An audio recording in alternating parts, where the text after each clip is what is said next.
Buenas tardes a todos, muchísimas gracias por estar con nosotros. Soy Daniel Stulin. Bienvenidos a Stulin.media. Bueno, hoy, amigo, ni siquiera es una entrevista, es una charla con un gran amigo. O sea, fíjense que, bueno, se llama Carlos Vives, obviamente. Me hice súper fan, no quiero decir fanático porque soy un hombre, no puedo ser fanático de otro hombre, pero soy súper fan de Carlos Vives músico. Te digo, cuando en 1987. Cuando sacaste, bueno, estamos hablando de 35 años.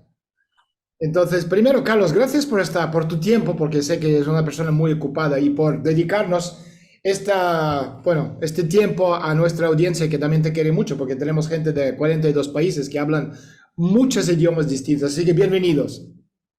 Daniel, bueno, no, también muy contento de verte y de estar contigo, de poder conversar y no, muy emocionante porque yo sé que conversar contigo es una aventura, así que también a toda la gente que te sigue, a toda la gente que yo siempre veo allí, que te están preguntando vainas y también a todos ellos un fuerte abrazo.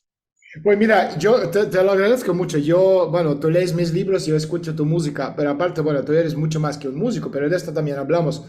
O sea, mira, te quería preguntar muchas cosas. Al final es una charla entre amigos. O sea, ¿cuál ha sido, digamos, el desafío más grande a la hora de trabajar con, digamos, con algún artista? Porque tú has trabajado con una cantidad de gente, desde Ricky Martin hasta Shakira. Y bueno, son gente magnífica como artistas, pero bueno, siendo artistas son gente también complicada. Entonces, ¿cuál ha sido, por muchas razones, el desafío más grande de Carlos Vives de trabajar con uno de estas muchas personajes o personalidades que tú has trabajado? Daniel, ¿sabes qué pienso yo? Que desde el principio esos juntes como que nacieron no exactamente como por unas estrategias de mercadeo, de a ver si cogemos más público o no. Yo creo que pasó conmigo algo, este, porque yo escogí como un camino de la música hace 30 años que como que no era lo que te mostraba la industria, ¿sabes? Era un camino definitivamente diferente, de pensar la música local de una manera diferente.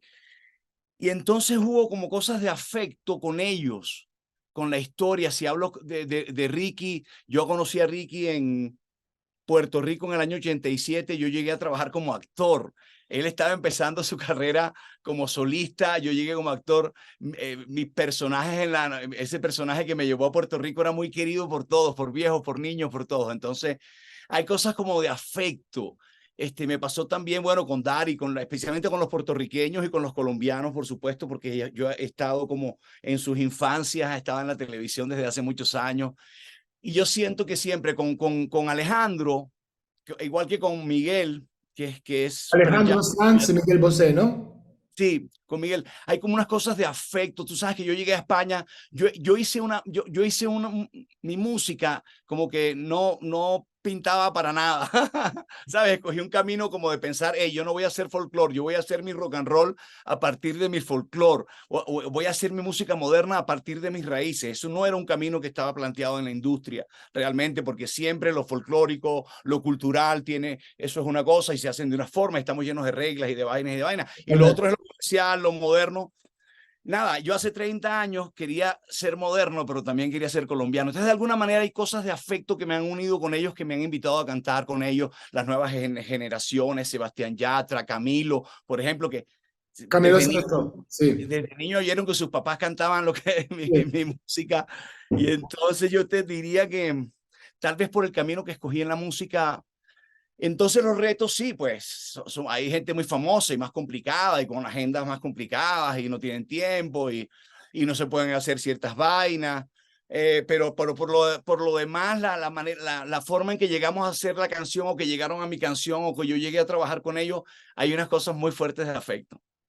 Oye, hablaste de folclore y rock and roll. ¿Cómo se mezcla? Porque claro, o sea, lo que me encanta de ti, yo fíjate, yo te empecé a seguir con tu segundo álbum, si no me equivoco, en 1987.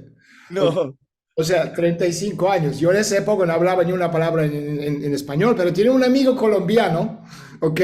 Que estaba súper bueno. El tipo una historia rocambolesca, pero el tipo me enseñó cumbia, salsa en esa época. Entonces él me introdujo a un tipo que se llama Carlos Vives. Claro, yo venía de la, o sea, yo en los años 80, principios de los años 80, me encantaba el heavy metal, Ronnie James Dio, Scorpions, Led Zeppelin, toda esa cosa, ¿no? Def Leppard, y después, claro, cambié, y después de esto me metí en flamenco, me vine a España para tocar la guitarra, ¿ok? Pero te quiero decir, ¿cómo se mezcla? O sea, en el caso tuyo, de gran artista, folklore por un lado y rock and roll por el otro, ¿cómo se mezcla esto? Yo creo que no se mezcla, sino que se descubre. Es lo que yo pienso. Es que lo que pasa es que, claro, hay un pensamiento yo no oigo, que es el pensamiento, todavía cuando se habla de mi música, hablan de fusión, de cosas, no. Lo que pasa es que yo tuve un profesor hace muchos años en la Escuela Nacional de Arte Dramático, Guillermo Abadía Morales. Él nos daba unas conferencias sobre folclorología, sobre qué era folclor y ya que no lo era realmente, sobre folclor e industria, cuándo es industria y y qué es folclor realmente. Entonces, nuestras industrias musicales han tenido la costumbre de decir que graban el folclore.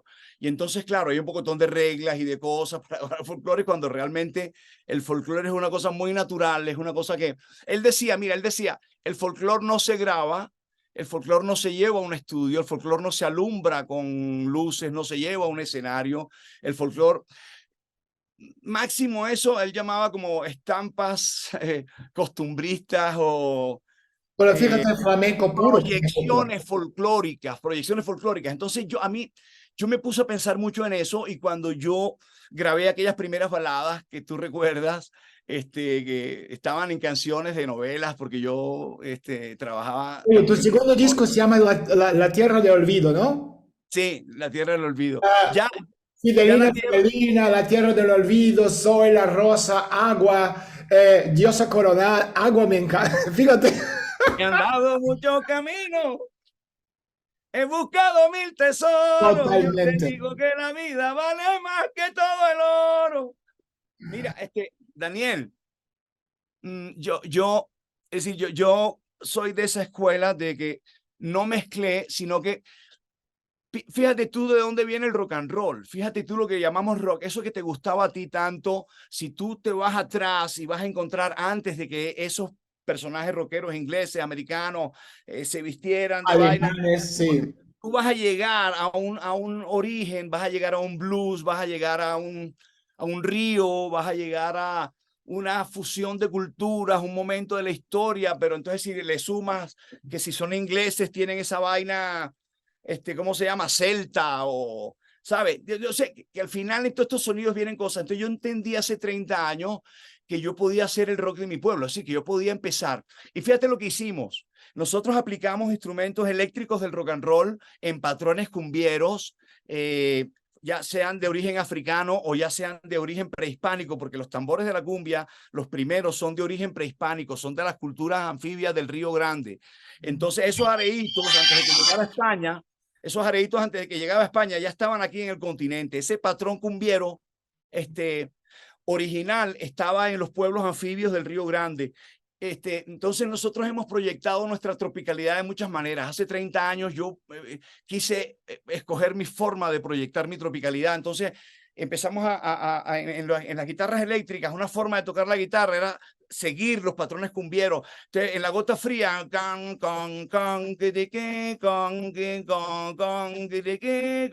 eso suena rockero si lo toco con una Stratocaster. Pero si lo hago en un tambor, ram, pa, pam, pa, pam, tam, tam, ¿me entiendes? Ram, pa, pam, pa, tim, pom, pom. Es un tambor y es una cumbia, ¿no? Y ya es una fusión de por sí. Yo siempre digo, no, Carlos Vives no fusionó el vallenato con el rock. Carlos Vives, porque es que además ya nosotros somos una fusión. Nosotros somos Europa, somos América, somos África, somos sirio-libaneses, Tú somos... hablabas de la riqueza musical de las Américas en una de las entrevistas que estaba viendo, cumbia, salsa, pero hay tantas otras cosas, tantos otros sonidos que a nivel, como tú dices, de la industria musical, o sea, la gente no lo conoce, no lo entiende, pero esta riqueza musical es lo que hace las Américas tan grande. ¿Cuáles son estos sonidos y cómo podrías incorporarlo en la música para que, bueno, hacerlo conocer también al mundo entero, que quiere, o sea, nivelizar todo, que sea todo igual en Estados Unidos, en Tibet, en Japón, que no es así, música no es eso, es otra cosa.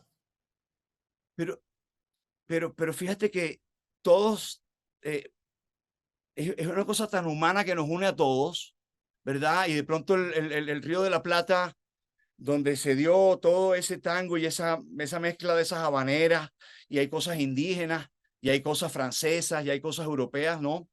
Fíjate que es lo mismo, aquí en el Magdalena estaba esa América prehispánica, llegó a África, llegó a España, y trae África y empiezan a llegar alemanes después de la Primera Guerra Mundial y Europa. Es un cruce de cosas increíble, ¿no? Y entonces yo creo que eso nos une con el mundo. Es decir, yo para mí el Guadalquivir, Doña Ana, ahí donde están ese territorio de esa música, y el Río Grande, tú sabes, los ríos nos cuentan historias, y entonces tú viajas y te das cuenta que nos damos como procesos similares, ¿no? De que siempre podemos encontrar detrás de esas grandes orquestas en Viena o todas esas vainas rusas que ustedes tienen ya súper sofisticadas. Si buscas atrás vas a llegar a un campesinito que está tocando un acordeón, ¿no? O está tocando una flauta, ¿sabes? Siempre hay como un origen. Entonces, yo creo que hace 30 años yo estaba pensando en eso, ¿no? Y esa vaina, digamos que yo estaba firmado y todo en la industria en ese momento y eso, ¿sabes? La industria no lo vio, no le interesó. Yo quedé como libre y con un proyecto que me llenaba el corazón, pero que no era lo que yo sabía, no era, tú sabes, como que, hey, esto te va a hacer famoso o esto te va a sacar de tu tierra, ¿no? Estábamos como metidos aquí. Y yo creo que tal vez por no estar soñando con otras cosas fue que, ¿sabes? Quisimos explorar con lo nuestro y sentirnos como de aquí.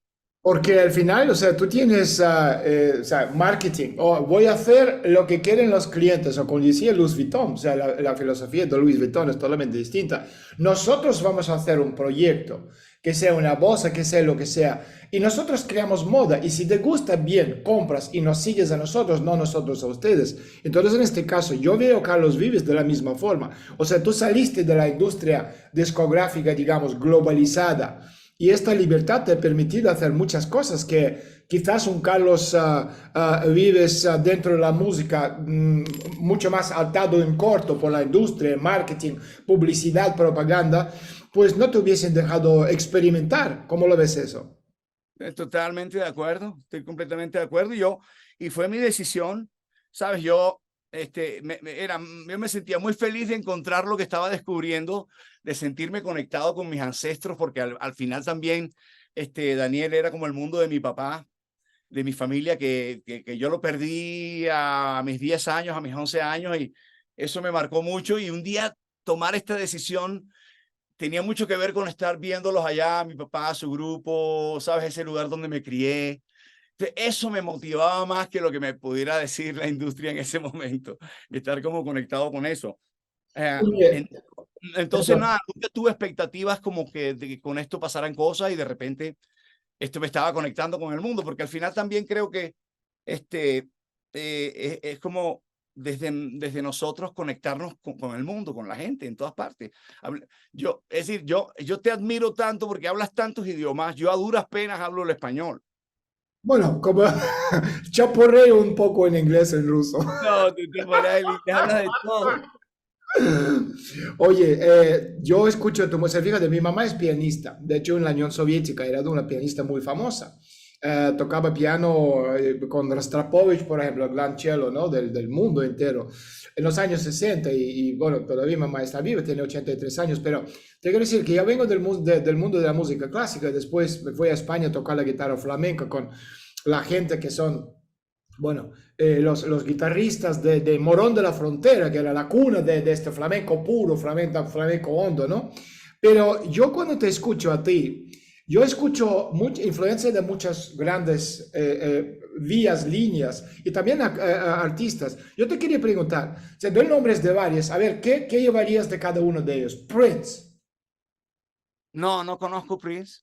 No, pero aquí, o sea, tú conoces su música. Pero, o sea, No dices, mucho, no mucho.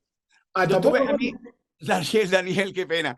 Este, yo, yo, yo tuve una vida muy caribeña, y entonces mi educación es bajo el bolero era como Dios, Sí, ¿sabes? sí. Este romanticismo, el bolero, mi papá, yo canto boleros y ahí nos criamos y por supuesto como Caribe, pues estaba la salsa y estaban los sones cubanos y estaba todo eso. La juglaría vallenata que llegaba a Santa Marta, mi tierra, que eran juglares que venían de las provincias contando historias. Yo siempre digo que me acuerdo cuando Cristian Barna hizo el trasplante de corazón, la historia esa, porque un juglar llegó a mi casa y lo cantó.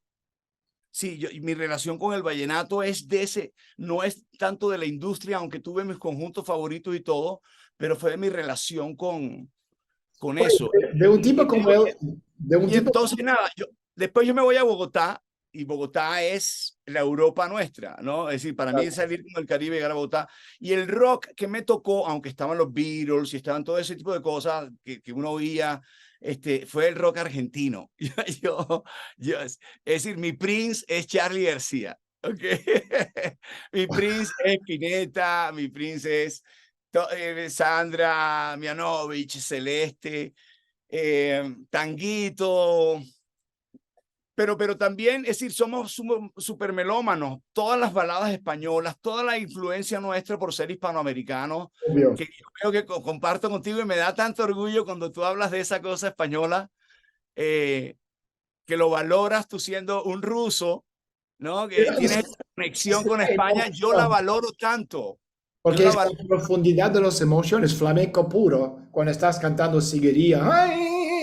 ¿Sabes? Tú te metes y dices, wow, se le parte el Pero alma. fíjate, pero fíjate que nosotros tenemos en nuestro acento, tenemos muchos de ellos, tenemos cosas de los canarios, tenemos cosas andaluces. Ah, claro. Nuestra región en el Caribe se llamaba la Nueva Andalucía. Nosotros cambiamos. Fíjate cómo ellos le gritan a la Virgen guapa.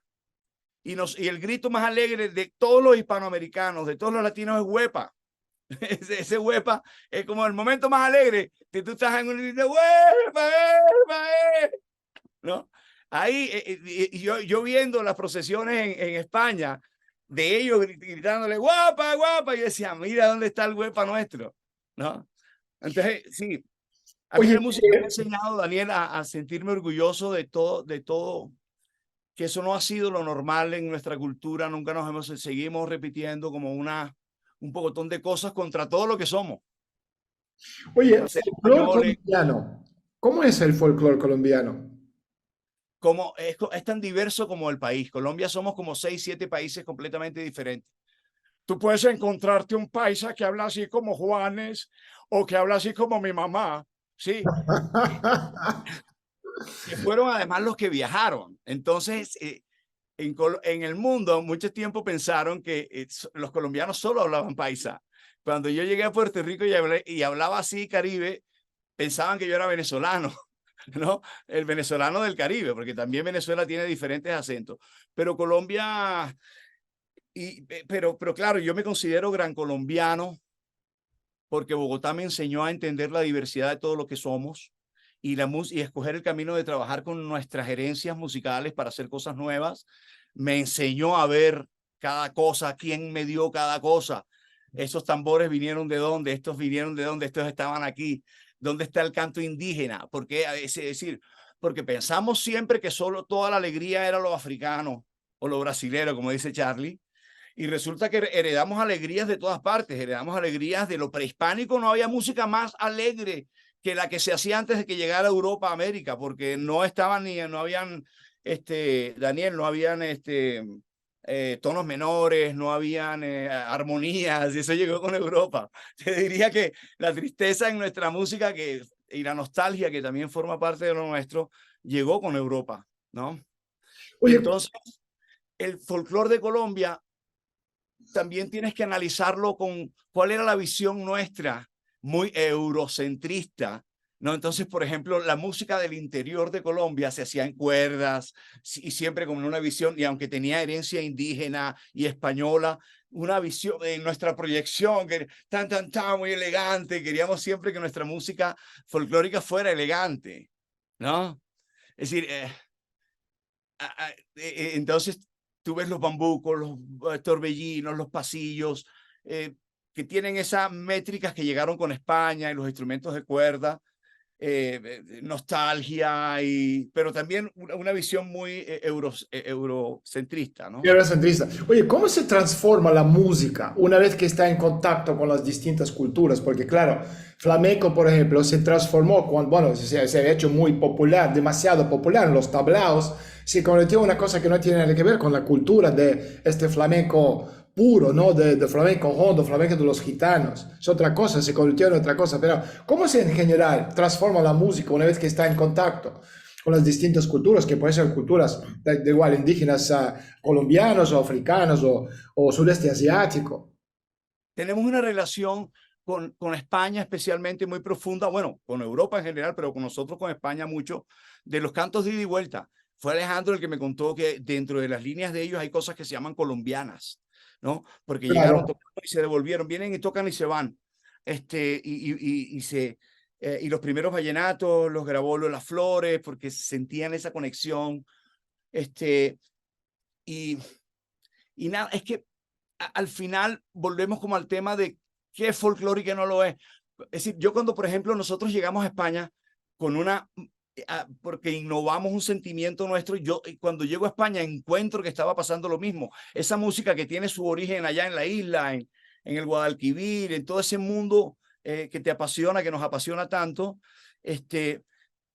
cuando entra en contacto con la industria, cuando se electrifica, fíjate lo que era para mí descubrir Ketama en ese momento, todo este personaje, ¿no? Sí, Hoy lo que puede ser los cualquiera de los cantantes hoy. Venezuela, sí. Es como una modernidad, ya no era el folclore ese, entiende que está allá y lo vivimos, sino que ya esto era Elvis. Yo digo que nosotros éramos como unos Elvis, porque a mí me decían rey del vallenato en España, y yo decía, Mary, que es que el rey es Alejo, el rey eran campesinos que, tú sabes, que nunca grabaron, nunca hicieron canciones para grabar en discos. Es decir, esos primeros músicos no estaban pensando en que si íbamos a grabar un disco, porque no existía la industria. Entonces, Porque a mí me lo encanta. mismo con flamenco, o sea, la experiencia boca a oreja, tú vas a una juerga flamenca cerrada, vas cantando y tú vas aprendiendo, escuchando lo que el otro está cantando, porque la mayoría de esa gente hace 100 años eran analfabetos. Entonces, Tradiciones orales, tradiciones tradiciones orales. orales, totalmente. Entonces, claro, para mí el folclore realmente son tradiciones orales. Después llegó la industria y dijo, bueno, tenemos que grabar vaina. ¿Qué grabamos? ¿Qué grabamos, no? Oye, yo sé que te encanta la historia, pero aparte también la historia de la música de Colombia, a mí me encanta la cumbia. Entonces, yo te quería preguntar, ¿cuál es la historia de la cumbia? ¿De dónde viene? ¿Qué significa? Y sobre todo, ¿cómo deberíamos entenderlo o interpretarlo? Lo mismo te preguntas a un experto en arte, dices, esto es un cuadro de Velázquez, a ver, explícamelo. Hay una tipa desnuda, otro tipo haciendo no sé qué, pero yo no entiendo nada. Entonces te explica y de repente se te abre un mundo. Entonces, ¿cómo deberíamos entender o valorar o escuchar cumbia como música? La cumbia, ese patrón que después inspiró las primeras orquestas que se llevaron las cumbias a otras partes, nacieron de los areitos de las culturas anfibias en el Río Grande de la Magdalena, en el río Sinú. Eran areitos eh, ceremoniales que se cantaban, ¿no? Esos primeros tambores, esas primeras gaitas, que los españoles llamaron gaitas porque, claro, realmente el nombre americano es conquisis, ¿no?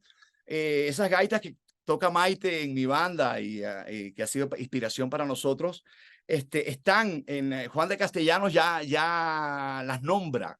Ya Juan de Castellanos, y no había llegado a África, no había llegado a nada, ya describe una rueda de cumbia prehispánica.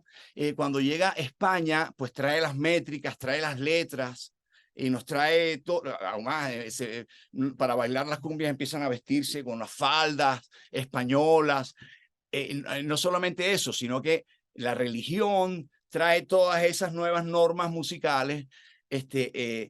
fíjate que cuando uno busca un grupo tradicional de cumbia, te vas a encontrar una gente vestida de blanco con pañoletas rojas, ¿no? Que eso viene de nuestras procesiones religiosas, y después de cargar los monumentos y las cosas de las procesiones, vamos a tocar tambores y vamos a cantar, ¿no? Entonces vemos cómo se va uniendo todas las culturas. Llega a África, nos traen los alegres, ya no los tambores tapados que eran los americanos. Los tambores tapados son los tambores de la cumbia, que son tapados así, que tú los ves en Venezuela, que se sientan y eran tan grandes como el árbol, ¿no? Y después África nos trae otros tambores y eso se va mezclando, y es la cumbia que tú puedes encontrar en el Banco Magdalena, en las tradiciones, ruedas de cumbia. Pero cuando llega la industria, Medellín, que es como la capital de la creatividad, de la productividad, de la industria.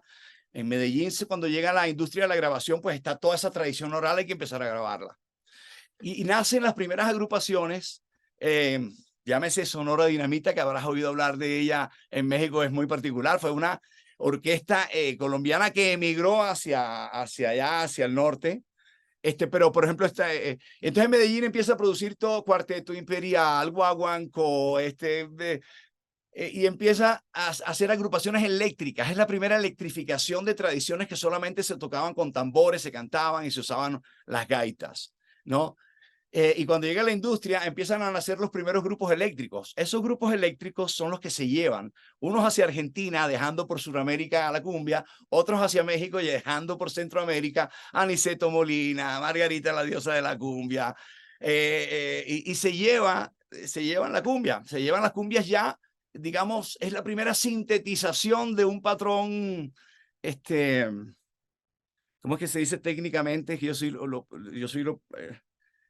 lo peor académicamente, soy un desastre, pero se llevan esas orquestas, entonces se llevan esos sonidos, hacia México, ¿no? Y por eso hay cumbias en todas partes, pero es una sintetización de patrones muy tradicionales del río.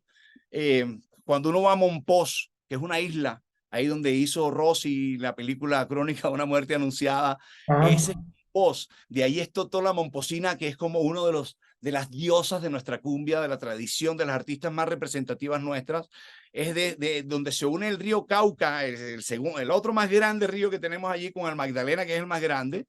En esa depresión momposina estaban los pocabuyes, les decían. Y ya estaban en edades prehispánicas ese patrón de ese golpe al aire, de ese, ¿cómo es que se dice? Bueno, de ese golpe al aire que es así patraciado, que es como el sentimiento que tiene la cumbia. Oye, ¿cuál es tu, hablando de Carlos Vives, artista, cuál es tu método de componer? Yo, por ejemplo, cuando estoy en la fase de, bueno, voy a escribir un libro antes de documentarme o elegir bien la temática, o sea, mi cuerpo se convierte en una especie de esponja, donde voy absorbiendo, ¿no?, todo al mi alrededor sin perjuicio. O sea, incluso me pongo a mirar las cosas de una óptica totalmente distinta. Es como un cazador, voy mirando todo. No es que estoy cazando algo, pero estoy cazando información, energía. Y después empiezo a filtrar la información, y venir lo que, bueno, veo más interesante con qué temática y tal. Pero ¿cuál es? Cada uno obviamente tiene su forma de hacer las cosas, pero ¿cuál es tu método de Carlos Vives, artista, de componer la música? No, sabes, claro, yo lo primero que hicimos, Daniel, fue como coger canciones viejas, el primer álbum de Donde está la gota fría y todas esas primeras canciones Ay, Dios, me encanta esta canción. que hicimos hace 30 años, son canciones muy viejas. Aún más, cuando yo quise hacer ese álbum, mi papá tenía tanto afecto y teníamos en la familia amistad con muchos de ellos, que yo después grabé sus canciones. Entonces yo le pedí a mi papá que me hiciera como una lista de esas canciones de ellos, porque yo quería, ¿sabes? Quería complacerlo y que él amaba tanto esta música, y él me escogió la lista de las canciones. Y entonces, claro, lo primero que hicimos fue probar patrones nuevos en las canciones viejas, ¿no? Y entonces, claro, lo hicimos de una manera y decía, no, es que eso no es folclore, ¿sabes? Empezamos a aplicar las guitarras eléctricas, las baterías por primera vez, ¿sabes? Y teclados que sonaban muy funky, ¿sabes? Como no se había hecho así, no se había proyectado un vallenato así. Entonces, después nació la necesidad después de mi primer álbum, todo el mundo me decía, ¿qué? Clásicos 2, vas a buscar más canciones viejas. Y yo sentí que era el momento como de hacer canciones nuevas. Entonces, ¿qué?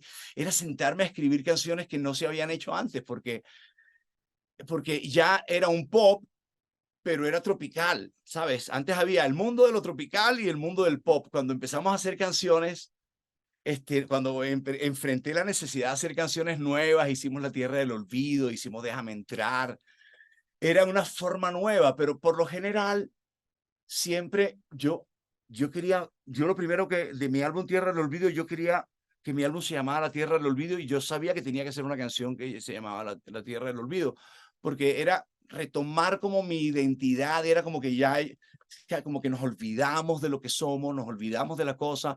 Yo quise mostrar en la carátula del álbum y en la música mi Tierra del Olvido, ¿no?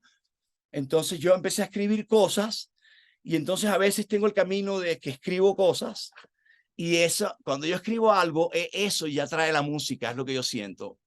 O sea, O tú a veces, primero la letra y después la música, ¿no? pero por lo general a veces es primero la música y después la letra, porque por el cuento de que trabajamos con muchos patrones rítmicos. Si tú te das cuenta, en todos mis discos, sean más modernos, esté con Shakira o esté con mi compadre Gidio Solo, vas a sentir la caja. Un tamborcito que es un misterio. Totalmente. Esa caja fue la puerta para electrificar un vallenato porque el primer bajista se pegó al cajero. Y esa caja viene como de ceremonias de las culturas guayú en La Guajira. La costa colombiana de La Guajira, compartimos con Venezuela una cultura maravillosa. Yo tengo primas hermanas guayú, porque mi tío José Ignacio fue el primer gobernador de La Guajira. Y Interesante. no, sí, y yo tengo primas, y eso es una cultura. Y es posible que esa caja vallenata, que siempre es un misterio para la gente, por su forma, eh, eh, yo unos amigos antropólogos siempre asociaron con el norte de África, incluso con el mundo fenicio. Bueno, es una cosa loca, una cosa loca. No sabemos nada, Daniel, de lo nuestro no sabemos un carajo. Oye, Muchas historias ahí. ¿tú para quién escribes tus canciones? O sea, te pregunto porque, por ejemplo, en el caso mío, o sea, cuando me preguntaron hace mucho tiempo, oye, usted, lo que te pregunté antes, usted se fija en el marketing de, no, yo escribo libros que yo quiero leer. O sea, yo escribo para mí. Digo, Okay. este tema me interesa. O sea, por ejemplo, ahí ves en la pared el libro sobre el transhumanismo que salió hace 12 años. Y Sí, entonces, como el tema me interesaba y me interesa muchísimo, me apasiona el tema del futuro, sobre todo, entonces yo quería leer un libro que explicara los elementos de, bueno, que en esa época todavía no había muchos libros sobre el transhumanismo, entonces yo escribí este libro porque yo lo quería leer. Entonces yo escribo para mí. Y después si a la gente lo lee, y gracias a Dios lo leen y le gusta, pero yo escribo para mí. ¿Y tú, para quién escribes? yo también creo. Ahora que lo estás diciendo tú, yo siento lo mismo. Yo escribo para mí porque quiero que mis cosas y las cosas que tienen que ver con lo mío, con lo nuestro, con mi país, con mi identidad, suenen mejor cada vez. Y, ¿sabes? Todo lo que trato de hacer es como buscándome. O Estoy sea, como contestar la buscando. pregunta, o sea, al final yo muchas veces, o sea, porque fíjate, o sea, tú como artista esto lo entiendes perfecto, o sea, es decir, o sea, ser artista o crear, el acto de creación es una cosa muy solitaria. Eso tú no puedes hacerlo en juego con 200 personas sentados ahí en una fiesta, yo qué sé, viviendo y cantando y hablando. No, es un proceso, o sea, esta chispa divina, es un proceso muy solitario. Sí. Entonces, tú también lo sientas que es una cosa muy solitaria, necesitas, o sea, la energía de los demás para ayudarte a crear lo que tú quieres crear o tú quieres decir con tu música. No, hay un momento de soledad, hay un momento muy íntimo, ¿verdad? Y por supuesto, una vez tienes algo como claro, este, que sabes que no se va por las ramas, sino que es una cosa que tú sientes que es muy contundente, pues la empiezas a compartir con el equipo y empiezas a producir. Pero no antes, no antes. No, no, no antes. Eso pasa conmigo, la gente dice, oye, enséñame tu borrador por encima de mi cadáver. No, tengo un problema, que no me vaya a ver, tengo un problema con Claudia, tengo un problema con Claudia, pero que no salga de aquí de los dos, porque me coge las cosas, me coge los cuadernos, porque ella dice que yo rompo todo y que yo no debo romper las cosas, pero ahí hay proceso, yo tengo una letra terrible, y son unos mamarrachos y unas vainas, y yo a veces cojo y lo rompo, y ella entonces me coge cosas, me saca las canciones que no he terminado. Oye, ¿sabes qué me pasa? Que yo la canción la hice y después digo, no, la voy a cambiar, la cambié. Y ella se queda con una copia y Pero así de, claro, porque empieza a cantar la canción vieja. este garabato, como lo tengo yo, los garabatos, este garabato es tuyo. Y para ella, como te quiere mucho, entonces, claro, para ella, este es parte o sea, es decir, el concepto de parir. Mujer puede parir un bebé y tú y yo parimos, pues esto, parimos cosas de nuestro cerebro. Entonces, al parir ya no es tuyo, ya es de todos. Como en el comunismo. Oye, los puristas, porque claro, hablando del flamenco, volviendo otra vez al flamenco, o incluso a la música clásica, o sea, tú tienes a una pianista magnífica rusa, Lola Astanova, no sé si te suena el nombre. Yo te lo mando para que lo veas, es una tipa, bueno, rusa, kazaja, rusa, y es una pianista magnífica, pero claro, lo mezcla con jazz, con blues, con muchos otros géneros. Entonces, claro, lo mismo pasa con el flamenco. Los puristas hablan, no, esta no es flamenco, Paco de Lucía no es flamenco puro, Paco de Lucía se prostituyó, que es ridículo, Paco de Lucía es decir, es flamenco puro en potencia. ¿Tú cómo ves lo que dicen los puristas de tu música? ¿Te importa? Dicen, No, no, es que yo saldé esa conversación desde el principio, porque ellos me dijeron que yo estaba dañando el folclore y yo les dije enseguida, no, no, yo no hago folclore. Yo no pretendo ser el nuevo Leandro Díaz, un campesino ciego con una historia hermosa que nos dejó unas canciones que entre otras vainas nunca las hizo para grabar discos, ¿no? Entonces yo le digo, no, no, no, es que yo soy, ¿cómo les decía yo? Yo soy el Elvis de Ciénaga, les decía yo no quiero ser el maestro del folclore porque es que yo no lo puedo ser. Yo no lo puedo ser, yo soy un actor de televisión, yo vivo en la ciudad, yo creo que esa fuente folclórica va a ser mi alimentación de mi esencia, pero yo, ¿me entiendes? te entiendo totalmente. Y Mira, especialmente porque, déjame decirte, porque yo creo que esto va a llegar, vamos a entrar en un tema que yo quería preguntarte, porque yo sé que de pronto tú no me quieres preguntar, pero yo de pronto sí te quiero preguntar. okay.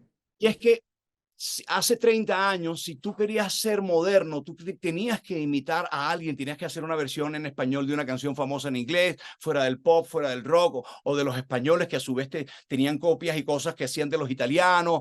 Es decir, entonces, si tú querías ser moderno, querías ser un canal de televisión, tú tenías que hacer la música de otra parte. Si tú querías ser colombiano, tú tienes que hacer unas reglas folclóricas y toda una cosa como del pasado. Yo decía, entonces que nosotros no tenemos futuro. Yo, ¿qué será? No tenemos futuro. Entonces, Totalmente. quería tener futuro, pero no para ser famoso, no ser famoso, sino que Bogotá para mí fue una ciudad muy culta, me enseñó mucho y una de las cosas que me dio fue un fundamento en mi vida y era que para mí en ese momento, hace 30 años, era más importante ser original que ser famoso o coger el camino que me prestaba la fama. Ya era una cosa de que había que ser original. Es decir, ya es una cosa que está bien, cantamos la música que nos gusta y me gusta Prince, entonces canto como Prince, y me pongo el pelo como Prince, y cantamos como del putas. Todo lo que recibimos es que además somos de una nobleza porque hemos respetado y hemos recibido cosas de todas partes y nos han fascinado y somos latinos y estamos en Estados Unidos diciendo Happy Thanksgiving y asumimos toda la cultura de todo el mundo con un cariño y con un amor.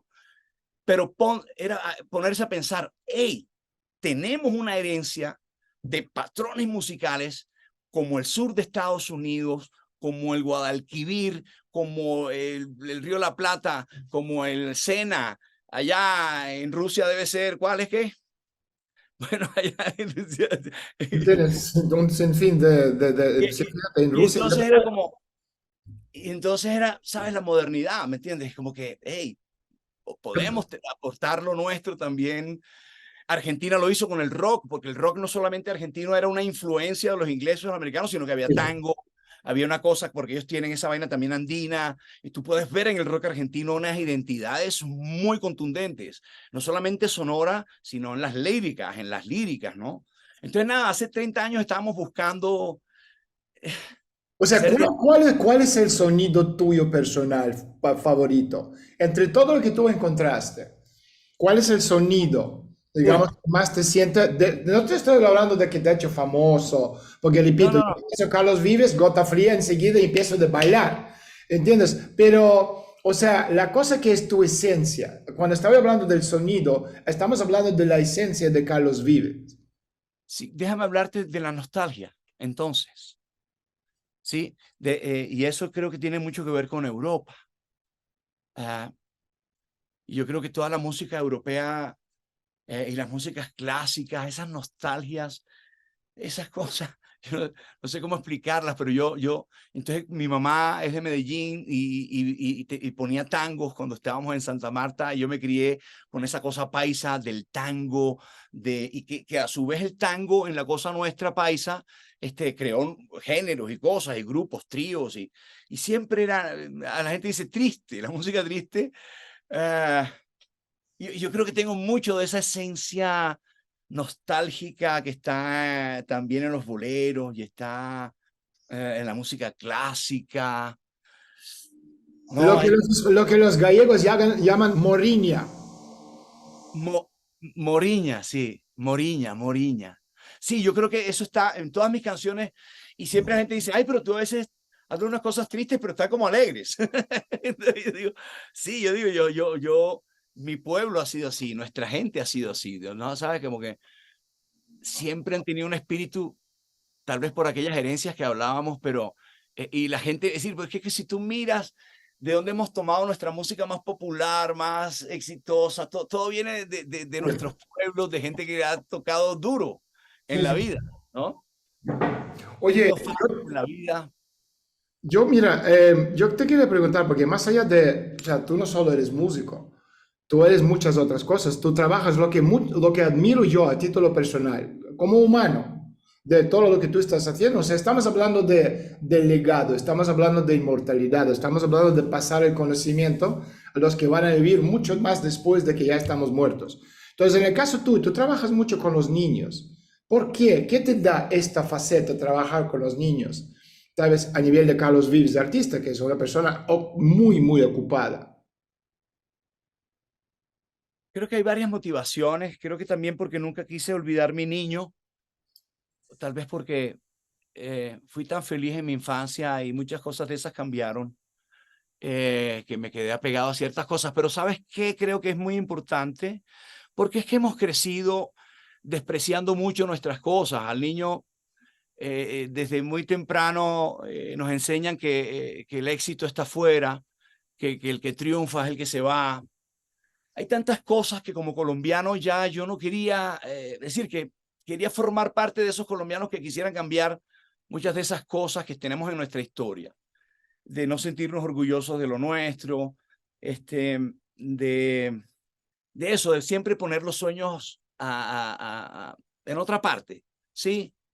Y eso explica mucho todavía de nuestras problemáticas como país, de cosas que nos hemos quedado ahí, de no reconocernos, de muchas cosas. Entonces, para mí sí es importante, muy importante, que las nuevas generaciones no nazcan, no vivan con esos complejos que hemos tenido con respecto al mundo y entiendan que formamos parte del mundo, además que el mundo nos ha formado, que el mundo es el que nos ha formado. Entonces, yo tengo una escuela que se llama Río Grande, como el Río Grande que cuenta el origen de nuestras culturas colombianas, pero que nos conectan con el mundo.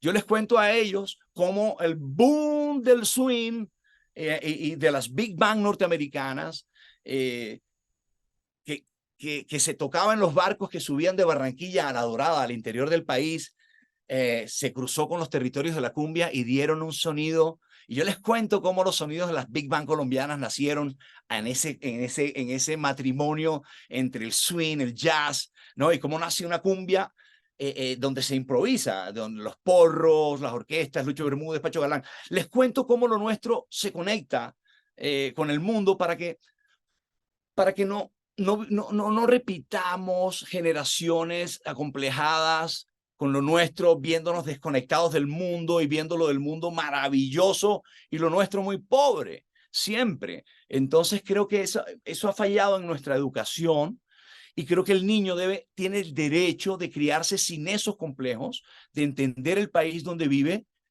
y verlo a lo grande, verlo a lo grande, conectados con Europa, porque somos Europa, conectados con África, con el norte, con España, con Europa, porque somos eso, Oye, somos todo eso. ¿tú qué Entonces, opinas? yo quiero que haya una nueva generación que se sienta orgullosa de que si tiene un apellido español, sepa por qué lo tiene, de dónde le vino, que sea orgulloso de eso, lo valore y se conecte. Y si es indígena, que entienda y valore el poder que tiene lo prehispánico y todo lo que somos. Es decir, somos africanos y somos africanos de muchos lugares del África, incluido la parte mora del norte. Bueno, es decir, entonces yo sí creo que para mí es importante con los niños eso, porque porque uno que ha querido traer algo a la industria de la música local, wow, te chocas todo el tiempo con eso, ¿no? Te chocas todo el tiempo con eso. Y O no sea, rechazo. Y yo no soy el fanático que, entonces rechazo. No, yo no quiero rock en inglés. No, no, no. Todo lo contrario. Todo nos llegó, todo nos enriqueció. Y fíjate, ahora mira cómo me sale a mí. te sale, oye, también para ya ir terminando, yo sé que estás muy ocupado, el No, tema del hombre, no. Y doctorado. hemos esperado mucho tiempo esta entrevista de conocerte, de poder hablar, que ya no sea por teléfono o por Esto es cierto, mensajes. esto es cierto. Oye, doctor honoris causa, cuenta, ¿cómo pasó esto? Oye, lo mereces totalmente. Ay, sí, sí, fue una emoción muy grande, fue una emoción. Yo te he dicho que no he sido el más académico y entonces, pero yo les decía a ellos al final que sí, que era interesante nuestra propuesta y el éxito y que nuestra música se oye en otras partes, que hayan rusos que canten vallenatos. Sí creo que es importante, sí creo que es muy importante, pero al final yo creo que el que ellos vieran como que al final ellos me conocen, yo estoy desde el año, imagínate, yo salí del colegio en el 79 y ya en el 80 yo estaba en el teatro, en la televisión, en programas para niños. Ellos me han visto, la gente, mi país me ha visto crecer ahí, ¿no? Crecer aquí haciendo vainas, novelas. Hice un ciclista de los primeros ciclistas colombianos, hice un boxeador en una novela que hicimos en Cartagena. He hecho personajes del costumbrismo. He estado como en escuelas muy costumbristas y eso, y entonces nada, al final siento que me han visto conectado con el país, con la identidad, con el ser caribes, porque este reconocimiento me lo hicieron en Barranquilla, en la región de donde somos nosotros, que yo soy de Santa Marta y somos como un país dentro del país, ¿no? Barranquilla, Colombia. Oye, la última pregunta, ¿vas a meterte en la política en el futuro? No sé, tú sabes que trabajo en una fundación y me encantaría. Presidente Vives, suena bien. No, te lo pregunto en serio, porque A mí me encantaría que así, a mí el término política no me da miedo. Hablar de política no me da miedo, no me da miedo para nada, porque al final es estar al servicio de la gente. Y a mí mi papá siempre me enseñó que había que estar al servicio de la gente. Mi papá fue médico y trabajó para todos, para el que tenía y para el que no tenía. Y siempre nos inculcó eso, que lo que hiciéramos, y regañaba a mi hermano que es médico, porque mi hermano le decía, no, es que el punto de equilibrio y el dinero, y él le decía, tú no estudiaste medicina para hacer dinero, le decía a mi papá, a mi hermano. Entonces, nada, tenemos como, em, pero ¿por qué yo te estoy diciendo esta vaina? te preguntaba si vas a meterte en la política. No, no creo, no creo que, pero Yo, te digo, no le tengo si miedo a la decides política, porque al meterte, final, yo te ayudo. porque tenemos, pero sí pienso que nuestros problemas vienen por no tener un vestido, una política donde nos reconozca, que sea el vestido hecho para nosotros. Sí, es lo que yo sí siento, ¿sabes? Yo siento que debemos encontrar como, al final, reconocernos todos, que haya políticos que trabajemos para todos, que haya políticos que trabajen para todos. Entender un país como Colombia, entenderlo y encontrar esa cosa, ¿no? Que nos sirva. Pero yo trabajo mucho y a veces hago cosas y me siento político, porque tengo una fundación, voy al barrio donde trabajo, que es el barrio Pescadito, que me encantaría que conocieras, de allá Oye, nació. pues cuenta con ello. Yo dentro de poco tengo una visita planificada para Bogotá. Yo te aviso. No, por favor, Bogotá ha sido, he vivido mis últimos 48 años aquí, así que a la orden y No, totalmente vamos a vernos después de tanto tiempo. Oye, Carlos, te quiero. Muchísimas gracias. Y estamos en contacto. Y eres un gran ser humano, gran músico. Me encanta desde 87, te voy siguiendo tu música. Y bueno, y yo sabía que más tarde, más temprano, nos vamos a conocer. claro que sí, Daniel. Yo también, también y te agradezco la entrevista y dejamos unos temas, porque yo sé que hay gente que te sigue. Un día tenemos que hablar de contracultura, que ese es un tema que Instituto, yo, no, no, no, ¿sabes? no, Sí, sí. tengo que decirte que mi interés en el tema, es decir, es leyéndote, es leer cosas y entender cosas de nuestra industria, porque es que al final eso está ahí. Hay un telón del fondo, un trasfondo muy sucio, no solo en la música, en general en la política. ¿Entiendes? Hay personas muy poderosas cuyos nombres no aparecen en las portadas de periódicos, no están en la lista de Forbes, son invisibles, pero existen, le mueven los hilos y nosotros estamos viendo y estamos viendo los resultados. Pero bueno, mira, de todos modos, yo te puedo decir que yo estoy desde hace muchos años trabajando en un proyecto de Simón Bolívar, Gran Colombia.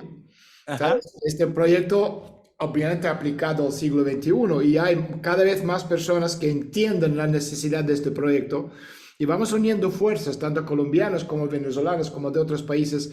Y esto es la realidad del futuro y a medida que Estados Unidos como país, como potencia, como imperio, va cayendo, bajando su potencial, ¿no? Y su influencia, se levanta América Latina como proyecto y ahí personas como Carlos Vives con todo tu música, filosofía de la vida, cultura, apoyo a los niños que son el futuro del mundo. Va a ser absolutamente fundamental. Así que, Carlos, un abrazo muy fuerte. Te quiero mucho. Como eres gran colombiano, te voy a recomendar algo. Lino Pombo fue un diplomático de Bolívar en las negociaciones en el Perú, Ah, sí, que es tiene que ver con cierto. San Martín. Su hijo se llamó José Rafael Pombo y Rebolledo.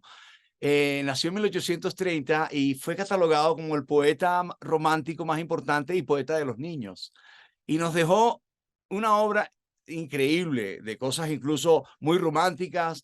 Él tradujo al castellano aquellas famosas fábulas de su época, esas fábulas de esos cuentos para niños, y después dio de su cosecha historias y personajes maravillosos que de nuestra infancia los colombianos nos criamos con eso.